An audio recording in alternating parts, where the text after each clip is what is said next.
ఎక్కడో పుట్టిన రాయి ఒక శిల్పి చెక్కగా శిల్పంగా మారి ఆ శిల్పం దేవుడై పూజలు చేయగా దేవుడై ఒక నిర్ణయం చేసిన ముహూర్తంలో ప్రతిష్ఠ చేస్తే ఆయన దేవుడవుతాడు.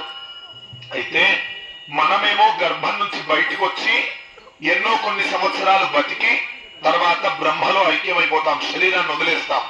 భగవంతుడు అలా కాదు, శాశ్వతంగా ఉంటాడు. కాబట్టి ఆయన ఎక్కడో పుట్టినటువంటి రాయి బొమ్మగా మారి ఆ బొమ్మ విగ్రహమై విగ్రహము పూజలు చేయగా దేవుడై గర్భంలోకి వెళ్తాడు. దాన్నే గర్భాలయం అంటారు. ఎందుకు గర్భాలయంలోకి దేవుడు వెళ్తున్నాడు అంటే ఆయన మన తరతరాలని సృష్టి ఉన్నంత కాలం ఆయన ఉంటాడు. మనం ఈ రోజు పుడతాం, కొన్నాళ్లకు దేవుళ్ళలో ఐక్యమైపోతాం. భగవంతుడు కాదు, ఎప్పటికీ ఉంటాడు. అటువంటి భగవంతుణ్ణి ప్రతిష్ఠ చేసుకోవడంలో ఆఖరున భగవంతుడికి గుండె చప్పుడు కొట్టుకోవడం మొదలవుతుందట. ఎప్పుడు వస్తుంది అంటే రేపటి రోజున యంత్ర ప్రతిష్ఠ చేసి విగ్రహాన్ని ఇప్పుడే బింబం షావైత్వ గారు ఇక్కడ పెడతాను పక్కన.